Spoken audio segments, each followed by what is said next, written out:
معاویہ بن ابی سفیان کے درمیان قصاص حضرت عثمان کے نام سے جنگ ہوئی۔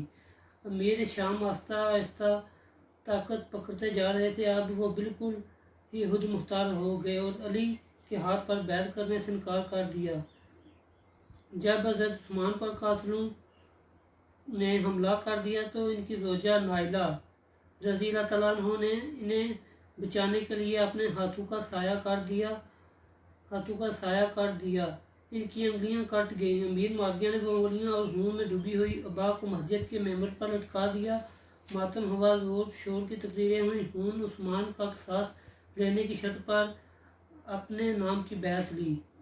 اس طرح پہلی بار مسلمانوں میں پھوٹ کا بیج بویا گیا اور اعلان جنگ ہو گیا۔ علی بن ابی طالب کو فکر و امن گیر تھی۔ انہوں نے کہا، افسوس زمانے نے پھاڑ کھانے والے اونٹ جوت بیٹھا تھا، بلبلا رہا ہے۔ لوگوں نے فسق فجور سے بھائی چارہ کر لیا، سب رشتے ٹوٹ چکے تھے۔ بیٹا آنکھوں کا نور نہیں دور بن گیا، باپ کا سایہ جلسی آگ برسا رہا تھا۔ کمینے پھل پھول رہے ہیں، شرافت دم توڑ رہی ہے، فقیر نادر کی مٹی خراب ہے، محبت صرف زبانوں پر رہ گئی ہے، پاک دامنی کا مذاق ذرہ در اجڑ رہا ہے۔ قوم ایک بے مہار اونٹنی کی طرح بھٹک رہی ہے، رکھوالا راہ بھول چکا ہے۔ اگر ہم اپنی آنکھیں نہ کھولیں گے تو یہ اونٹنی کہیں ٹھوکر کھا کر اونھے منہ گرے گی اور دم توڑ دے گی۔ حضرت علی بن ابی طالب کا دور خلافت ان کے لیے درد سر بنا رہا۔ اسلامی سلطنت اتنی وسیع ہوگی کہ ایک کونے سے دوسرے کونے تک نظام قائم رکھنا دشوار تھا۔ واقعی اسلام کا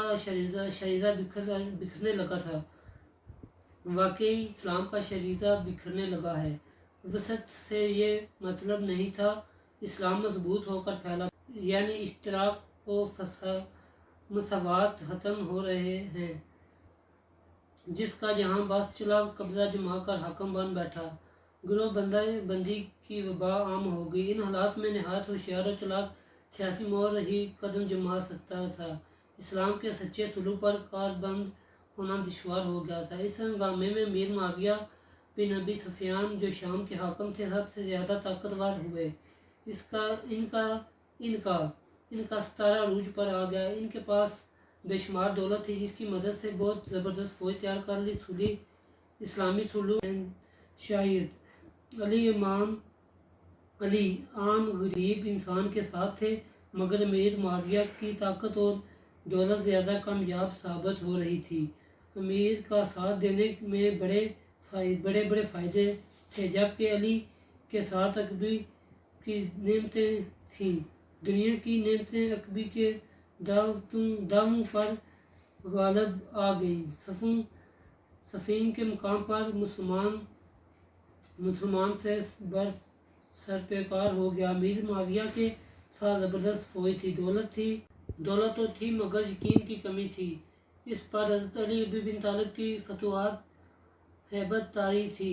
عام عرب بڑا وہمی ہوتا ہے، وہ بڑی آسانی سے جذبات کی روح میں بہہ جاتا ہے۔ انسان صرف ہتھیاروں سے نہیں لڑتے، ایمان بھی ساتھ لازمی ہے۔ امیر معاویہ نے اپنی فوج کو یقین اور بھروسے کی کمی کی وجہ سے پسپسا ہوتے دیکھ کر فوراً اپنی سیاست عملی سے کام لیا، قرآن درمیان میں رکھ کر جنگ روک دی۔ علی ان کی یہ چال پہچان گئے۔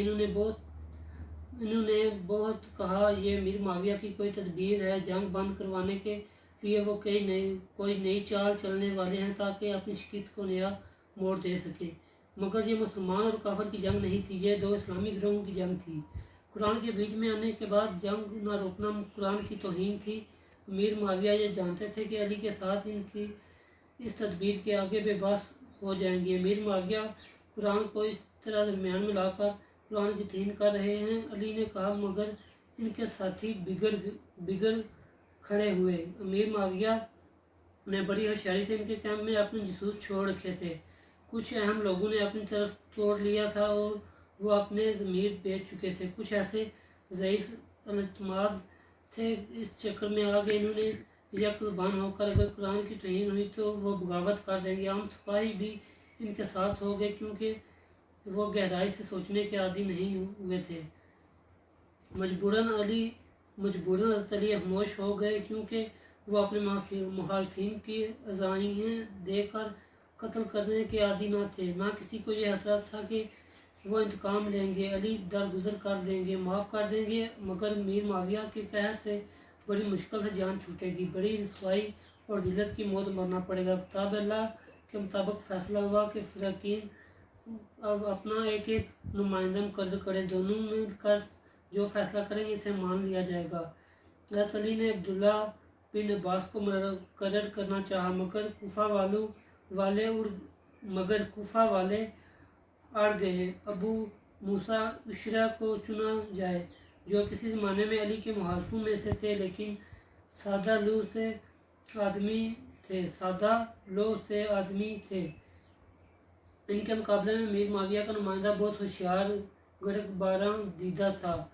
دو ہی ملاقاتوں میں اشعری کو شیشے میں اتار لیا اور اس بات پر راضی ہو گئے دونوں مخالفین کو معزل کر کے مسلمانوں سے کہہ دیا جائے کہ جیسے بھی مناسب سمجھے خلیفہ چن لیں۔ لوگ جمع ہوئے، میر معاویہ کے نمائندے نے کہا پہلے موسیٰ اشعری اپنا بیان دے، میں علی بن ابی طالب کے خلاف معزول کرتا ہوں، یعنی میرا فیصلہ۔ موسیٰ اشعری نے کہا، لوگوں تم نے اپنے کانوں سے سنا، علی کو ان کے منتخب نمائندے نے معزول کیا، میں بھی ان کی رائے سے اتفاق رکھتا ہوں۔ حضرت علی بن ابی طالب کو معزول کر کے ان کی جگہ میر معاویہ ابن ابو سفیان کو خلیفہ مقرر کرتا ہوں۔ لوگ ہکا بکا منہ دیکھتے رہ گئے۔ یہ شرط تو نہیں تھی، نئے چناؤ کا موقع ملنا چاہیے۔ شرط پوری نہیں ہوئی، علی کی صفوں میں پھوٹ پڑ گئی۔ مطلبی لوگ کھلے بندوں میر معاویہ کی طرف داڑھی کرنے لگے۔ علی کے لیے ان سے نمٹنا دشوار ہو گیا، مگر منصف مزاج یہ چال سمجھ گئے۔ میر معاویہ بڑے زبردست سیاستدان تھے، مگر وہ بھی جانتے تھے کہ جس طرح انہوں نے حضرت علی سے مقابلہ کیا ہے وہ کاٹ کا ہانڈی ہے، بار بار نہیں چڑھے گی۔ سنجیدہ اور باشعور طبقہ رجحان اب بھی علی کی طرف ہے۔ ان میں ایسے زبردست مورخ اور مبلغ موجود ہیں، اگر ایک دن ان کی حمایت میں کھڑے ہو گئے تو جذباتی عرب قوم پھر انہیں سرآنکھوں پر جگہ دینے کو تیار ہو جائے گی۔ حضرت علی کی ذاتی صفات کے ساتھ رسول اللہ صلی اللہ علیہ وآلہ وسلم سے ان کا رشتہ اور دوستی ایک ایسی حقیقت تھی جسے جھٹلا نہیں سکتے تھے۔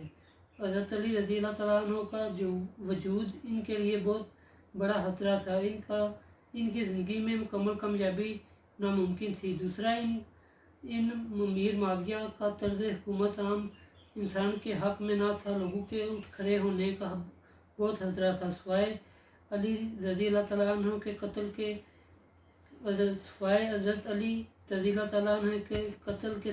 کے کوئی راستہ باقی نہیں رہ گیا۔ اور کربلا کا دوسرا غم کل کی ویڈیو میں آپ کے ساتھ شیئر کریں گے، جس میں حضرت علی کو شہید کیا گیا، اور یہ بھی بتائیں گے کہ کون خلافت میں آیا اور کتنا عرصہ اس نے خلافت کا دور اپنایا۔